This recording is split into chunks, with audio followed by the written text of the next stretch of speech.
मायके के जख्म वर्सेस ससुराल का मलहम। रसोई में हल्की सी भाप उठ रही थी। कढ़ाई में सब्जी बन रही होती है। तभी अचानक से मधु देवी गुस्से में रसोई में आते ही स्नेहा का हाथ पकड़कर जोर से मरोड़ देती है। स्नेहा दर्द से चिल्ला उठती है। आज भी तूने खाने में देर कर दी, रोज का यही ड्रामा है तेरा। मम्मी मैं तो बस बना ही रही थी गैस पर। तभी एक और जोरदार चांटा लगता है। स्नेहा लड़खड़ाकर चूल्हे के पास आकर गिर जाती है। बहाने मत बना, मुझे 10 मिनट में खाना चाहिए, समझी? ये कहते हुए मधु देवी उसे धक्का देकर बाहर निकल जाती है। स्नेहा का कंधा अलमारी से टकरा जाता है और वो दर्द को होठों में दबा लेती है और कोने में बैठे मोहन जी अखबार के पीछे छिपे रहते हैं। दीपक मोबाइल में डूबा होता है और दिव्या आईने के सामने चूड़ियां पहन रही होती है। यहां कोई कुछ और कोई कुछ नहीं बोलता। स्नेहा की आंखों से आंसू टपकते हुए चूल्हे पर गिरने लगते। वो आंचल से चेहरे को पोंछती है, गैस जलाती है और कांपते हाथों से कढ़ाई पकड़कर सब्जी चलाने लगती है। कब खत्म होगा ये सब? अगले दिन स्नेहा की सौतेली माँ उसको फिर किसी बात पर मारती है और वो सिसकियों से रो रही होती है। तभी दरवाजे पर जोर से आवाज आती है और मोहन जी अंदर आ जाते हैं। चेहरे पर गुस्सा, आंखों में सख्ती होती है। क्या तमाशा लगा रखा है रोज का? पूरे घर में तेरी रोने की आवाज गूंजती रहती है। स्नेहा अब घबराकर पीछे हट जाती है। पापा मैंने कुछ नहीं किया, बस खाना। चुप, तेरी वजह से मधु की तबीयत खराब रहती है, हर वक्त शिकायत रहती है। कहते हुए मोहन जी ने स्नेहा का हाथ पकड़ लेते हैं और उसकी कलाई पहले से ही लाल होती है। पापा दर्द हो रहा है, छोड़िए।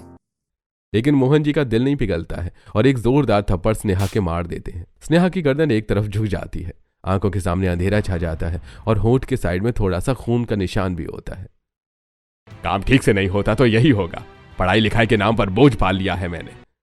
वो स्नेहा को जोर से धक्का दे देते हैं। वो जमीन पर गिर पड़ती है और घुटना फर्श से टकरा जाते हैं। देखा, ऐसे ही लोग सुधरते हैं। दीपक और दिव्या दरवाजे पर खड़े तमाशा देख रहे होते हैं।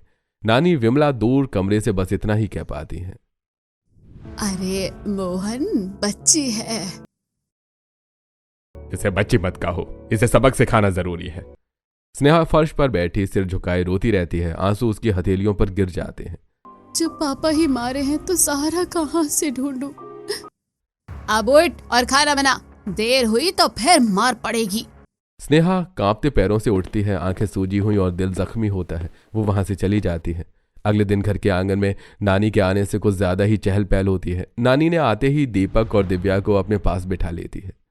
आओ मेरी लाडलो, देखो नानी तुम्हारे लिए क्या क्या लाई है। दीपक और दिव्या हंसते हुए उनके पास बैठ जाते हैं। मधु देवी भी उनके पास आकर बैठ जाती हैं और स्नेहा वो रसोई में होती है। उसने चुपचाप सबके लिए खाना बनाकर थालियां सजाती है और एक एक करके सबके सामने रख देती है। नानी खाना तैयार है। नानी ने बिना उसकी तरफ देखे थाली उठा लेती हैं और पहला टुकड़ा मुंह में रखते ही अचानक से, ये क्या है? नमक कहाँ है इसमें? उसकी बात पूरी भी नहीं होती है तभी नानी का हाथ सीधे स्नेहा के गाल पर पड़ता है। स्नेहा का सिर एक तरफ घूम जाता है।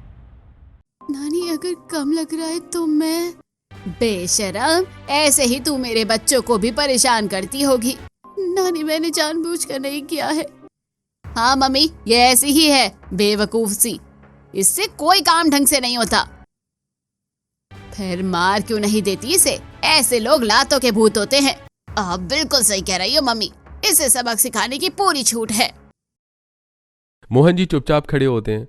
दीपक और दिव्या तमाशा देख रहे होते हैं। नानी ने फिर से हाथ उठा देती है और स्नेहा बस सिर झुकाकर खड़ी रहती है।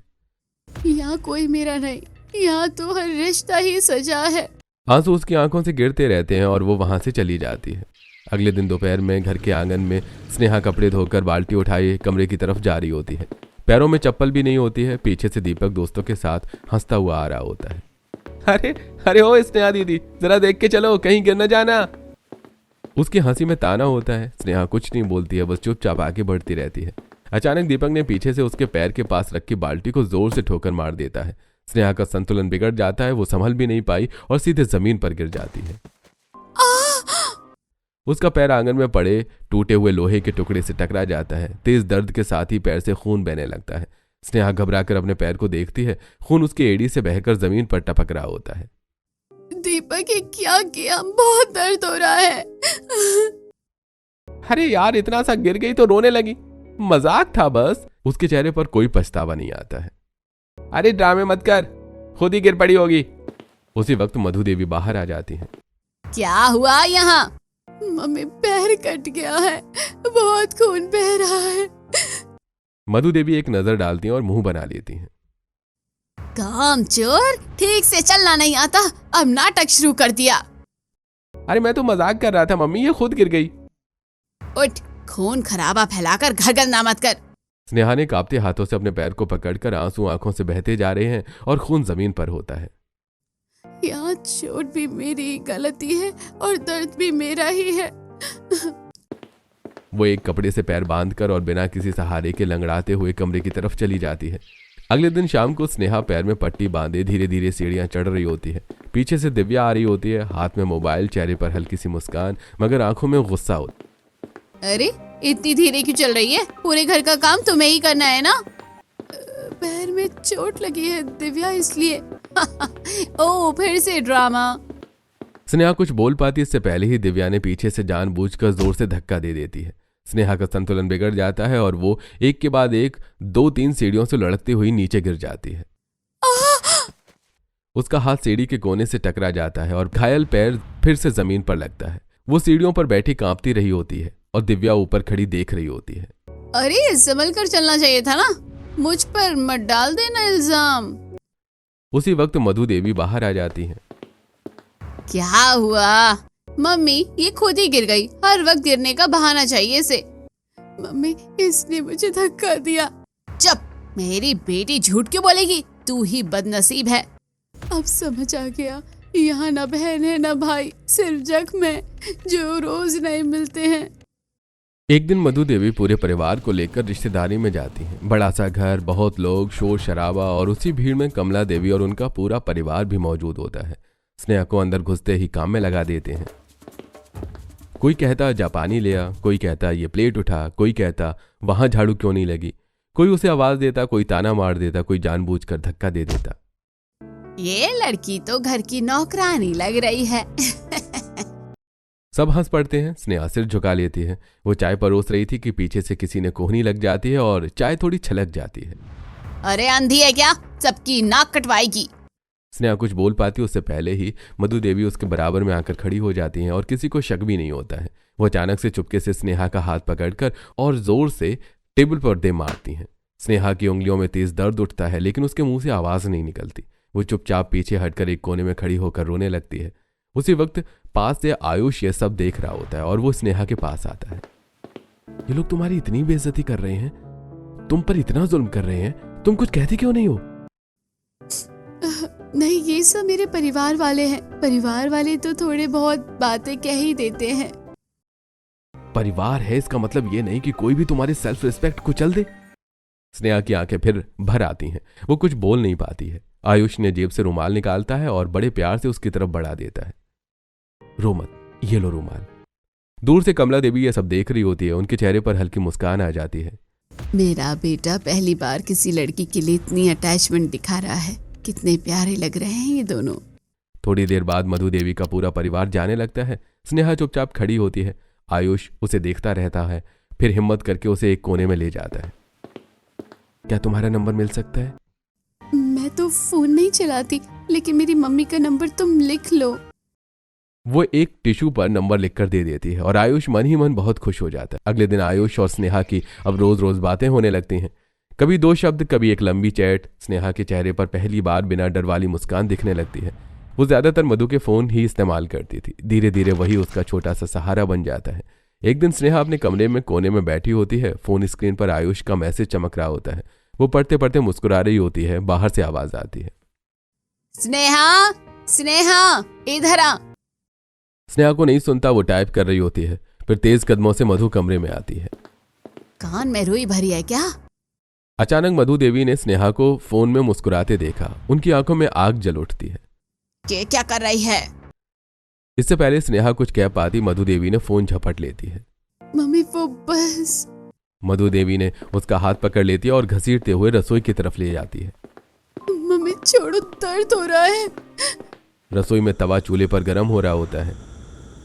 अब तू तो जवान हो रही है ना, तेरे ज्यादा ही पर निकल आए हैं। उन्होंने स्नेहा का हाथ पकड़कर उसे तवे की तरफ झुका देती है।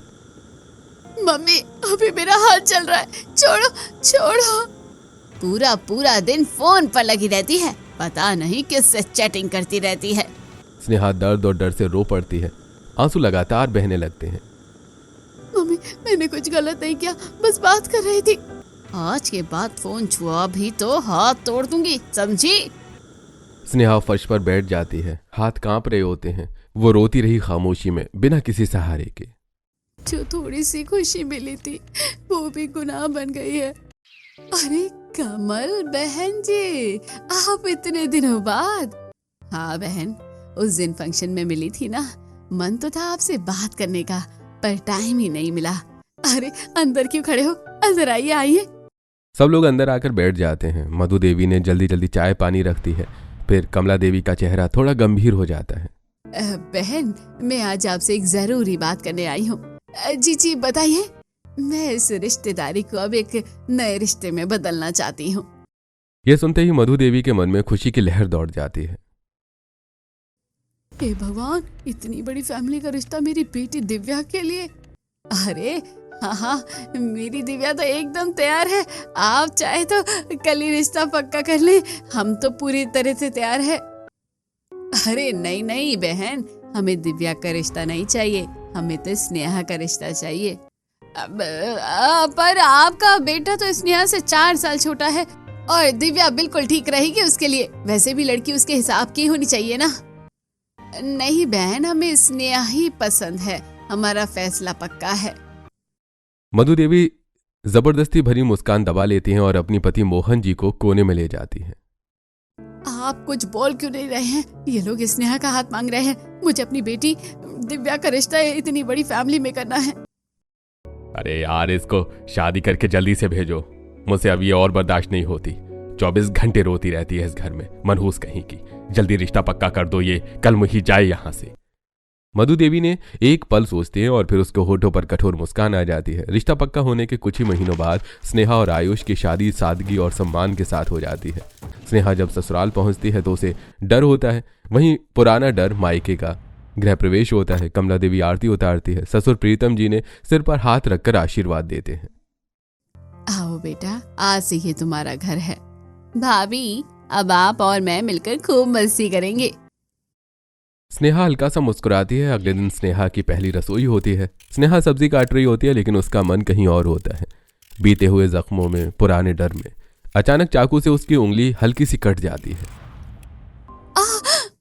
पूरा घर दौड़कर रसोई में आ जाता है। अरे बेटा क्या हुआ? वो उसका हाथ देखती है और उंगली से खून बह रहा होता है। अरे पहले ही दिन खुद को जख्म लगवा लिया। चल बैठ, मैं मरहम लगाती हूँ, नहीं तो इन्फेक्शन हो जाएगा। स्नेहा हैरान होकर उन्हें देखती रह जाती है। न डांट न गुस्सा, सिर्फ चिंता होती है। आपको काम करने की कोई जरूरत नहीं है, पहले आप आराम कीजिए भाभी। बहू, काम तो जिंदगी भर होता रहेगा, तुम हमारी बेटी हो। भाभी, अगर आपको चोट लगती रही तो भैया मुझे डांटेंगे कि तुमने काम क्यों करने दिया। स्नेहा की आंखें नम हो जाती हैं। तभी आयुष आगे आता है और स्नेहा का हाथ अपने हाथ में लेता है। देखो, मैंने कहा था ना, आराम से काम करना। स्नेहा की आंखों से आंसू बहने लगते हैं, लेकिन आज ये आंसू दर्द के नहीं होते हैं। मायके ने जख्म दिए, पर ससुराल ने पहली बार उन्हें भरना शुरू किया। अगले दिन सुबह से ही घर में हलचल होती है। आज स्नेहा की मुंह दिखाई होती है। ड्राइंग रूम में स्नेहा लाल साड़ी में सिर झुकाए बैठी होती है। 4-5 औरतें उसे देखने आती हैं। सास कमला देवी बड़े गर्व से अपनी बहू को साथ बिठाकर बैठती है। ये हमारी बहू है स्नेहा।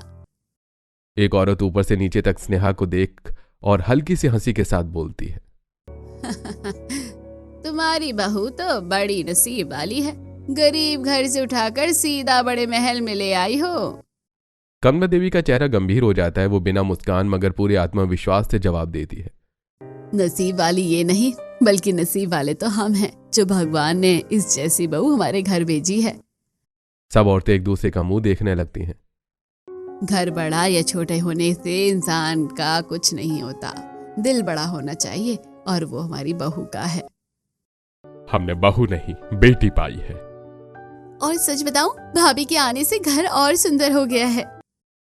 इतनी समझदार भाभी आजकल किस्मत से मिलती है। आयुष ने चुपचाप स्नेहा की तरफ देखता है, उसकी आंखों में भरोसा होता है। स्नेहा ये सब सुनकर अपने आंसू रोक नहीं पाती है।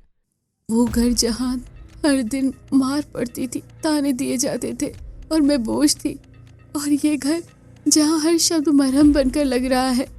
अगले दिन शाम को आयुष स्नेहा से मुस्कुराते हुए कहता है, तैयार हो जाओ, आज तो मैं बाहर डिनर पर ले जा रहा हूँ। ऐसे अचानक आज कुछ हुआ है क्या? आयुष बस मुस्कुरा देता है। रेस्टोरेंट पहुंचते ही स्नेहा की आंखें खुली रह जाती हैं। एक अलग कोने की टेबल, हल्की रोशनी, चारों तरफ सफेद और गुलाबी फूलों की सजावट। टेबल के बीच फूलों से बड़ा प्यार से लिखा होता है, I am happy to have you Sneha. Sneha के आंसू आ जाते हैं। आयुष, ये सब मेरे लिए? हाँ, क्योंकि मैं सच में खुश हूं कि तुम मेरी जिंदगी में आई हो।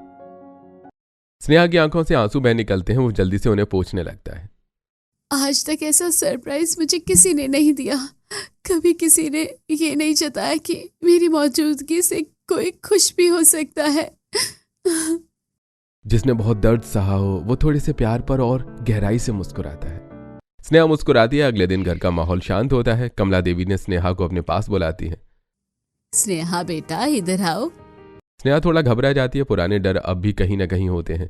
कमला देवी अलमारी से एक छोटी सी तिजोरी की चाबी निकालती है और स्नेहा की हथेली पर रख देती है। माँ जी, ये आज से घर की सारी पैसों की जिम्मेदारी तुम्हारी है, पर आपको मुझ पर इतना भरोसा। बेटा, जहाँ शक होता है वहाँ ताले लगते हैं, और जहाँ भरोसा होता है वहाँ चाबियां दी जाती है। स्नेहा की आंखों से आंसू गिर पड़ते हैं। हमने तुम्हें बहू नहीं, घर की लक्ष्मी बनाया है। जिस घर में मुझे बोझ समझा गया, आज उसी लड़की को किसी ने अपने घर की जिम्मेदारी सौंप दी। अगली सुबह स्नेहा पूजा करके उठ ही रही होती है कि प्रीतम जी उसे अपने पास बुलाते हैं। बहू, जरा इधर आओ। स्नेहा थोड़ा घबरा कर जाती है। प्रीतम जी मेज से कुछ कागज उठाते हैं और स्नेहा की तरफ बढ़ा देते हैं। ये तुम्हारे नाम की एफडी है। मेरे नाम? हाँ, हर बहू को सिर्फ जिम्मेदारी नहीं, सुरक्षा भी मिलनी चाहिए। ये पैसे तुम्हारे अपने हैं। कभी किसी पर निर्भर न रहो और अपने सपनों के लिए हमेशा मजबूत रहो। थैंक यू पापा जी, पर इसकी जरूरत नहीं थी। जरूरत थी बेटा, तुम सिर्फ बहू नहीं, हमारी बेटी हो। अगले दिन दोपहर में उज्जवल दरवाजे पर खड़ा आवाज देता है, भाभी तैयार हो जाइए, आज आपको बाहर घुमाने ले जा रहा हूं। ऐसे अचानक? हाँ, आप रोज घर में रहती हैं, थोड़ी ताजी हवा भी जरूरी है। वो उसे एक खूबसूरत कैफे और पार्क में ले जाता है। खुली हवा, हरियाली, हल्की सी धूप। स्नेहा की आंखों में चमक आ जाती है। भाभी यहाँ बैठ के चाय पीजिए, आज सिर्फ एंजॉय करेंगे। भैया, मुझे याद नहीं है मैं आखिरी बार कब बिना डर के हंसी थी। तो आज से डर की छुट्टी समझिए, ये घर आपको हंसाने के लिए है। जिस जिंदगी में हर दिन जख्म मिलते थे, आज उसी जिंदगी ने मरहम लगाने वाले दोस्त भी भेज दिए। अगले दिन पग फेरी की रस्म के लिए स्नेहा कुछ दिनों के लिए मायके जाती है। दिल में डर होता है, पर रस्म का नाम लेकर वो चुपचाप चली जाती है। मायके की दहलीज पर कदम रखते ही वही पुराना माहौल, वही कड़वी निगाहें और वही ताने याद आ जाते हैं। और घर पहुंचते ही किसी बहाने पर फिर एक नया जख्म उसे मिल जाता है। और स्नेहा ने कुछ कहा नहीं, कहती है कि कुछ दिनों बाद जब वो ससुराल लौटी तो उसका चलना बदला बदला होता है। वो हल्का सा लंगड़ाते हुए अंदर आती है। कमला देवी ने तुरंत नोटिस करती है। अरे बेटा, तू लंगड़ा के क्यों चल रही है? तेरा पैर तो ठीक है? कुछ नहीं मम्मी जी, बस हल्की सी चोट लग गई है। ऐसे कैसे? कुछ नहीं, आ बैठ यहाँ। वो उसे स्नेहा को सोफे पर बैठा देती हैं और उसके पैरों की ओर झुकती हैं। जैसे पायल हटाई, उनकी सांस अटक जाती है।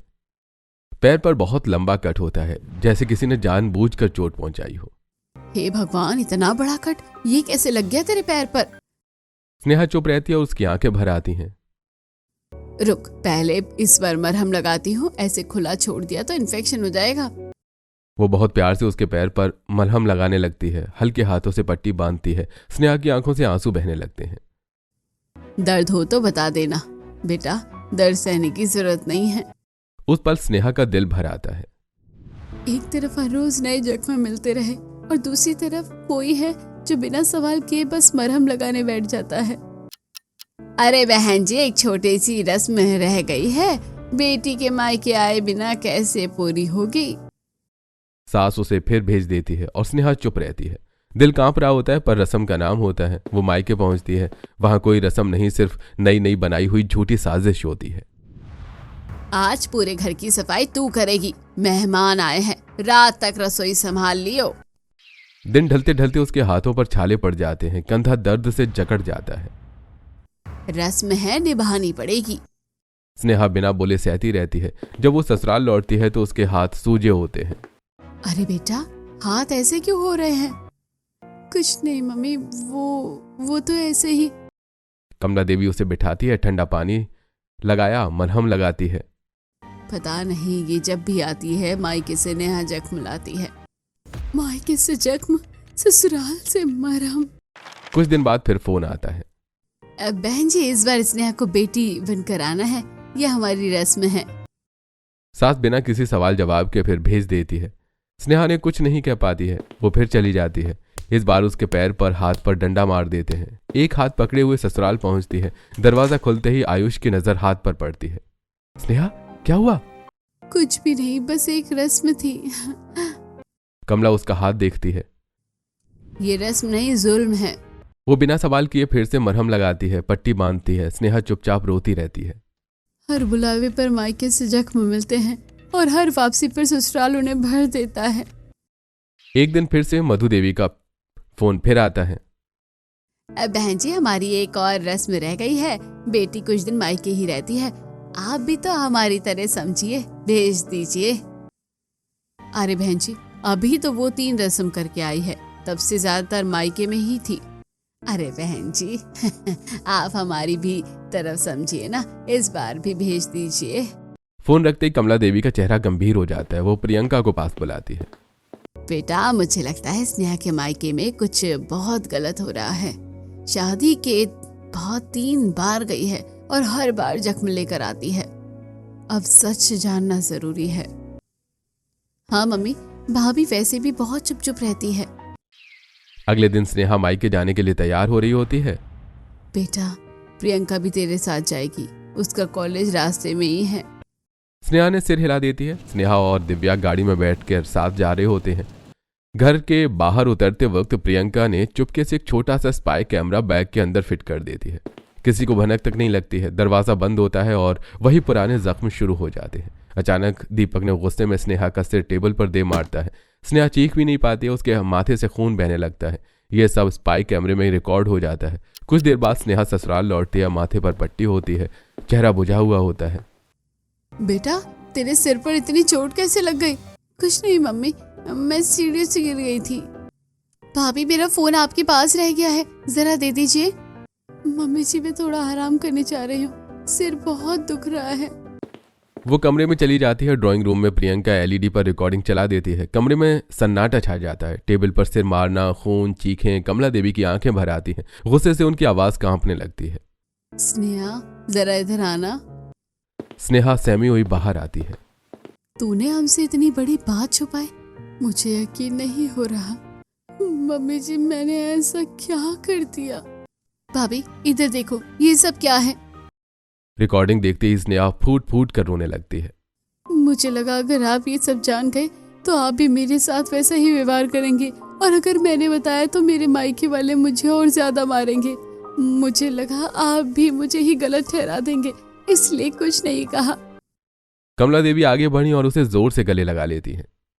अरे पगली, तू एक बार कहकर तो देखती, अगर मैं तेरे मायके वालों की ईंट से ईंट ना बजा देती तो मेरा नाम भी कमला देवी नहीं।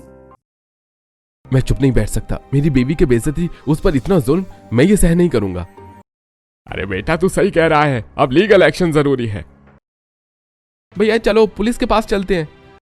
हाँ भैया, भाभी के साथ बहुत बुरा बुरा हुआ है, एक्शन लेना ही होगा। नहीं नहीं नहीं, आप लोग मत जाइए। अगर उन्होंने जख्म दिए हैं तो आपने भी तो मेरे हर जख्म पर मरहम लगाया है। मुझे किसी को सजा दिलवाने की जरूरत नहीं। वो लोग भी मेरे परिवार है और उन्हें तकलीफ होगा तो मुझे अच्छा नहीं लगेगा। तो आप लोग ऐसा मत कीजिए। नहीं स्नेहा, जितना दर्द उन्होंने तुम्हें दिया है उतना सच अब उन्हें झेलना पड़ेगा। स्नेहा फिर से कमला देवी के गले लग जाती है। मम्मी जी, कहाँ मेरा जख्म देने वाला मायका और कहाँ आप लोग मरहम लगाने वाला ससुराल। चलो बेटा, हमारे साथ चलो। पुलिस स्टेशन में सब रिकॉर्डिंग दिखाते हैं और पुलिस तुरंत एक्शन लेती है। मायके पहुंचते ही मधु देवी, दीपक और बाकी लोग गिरफ्तार कर लिए जाते हैं। घर लौटकर आयुष ने स्नेहा का हाथ थाम लेता है। आज से तुम्हें इस घर में कभी जाने की जरूरत नहीं। अब तुम्हारा मायका भी यही है और ससुराल भी यही है। स्नेहा की आंखों से आंसू बहने लगते हैं और सब उसे गले लगा लेते हैं।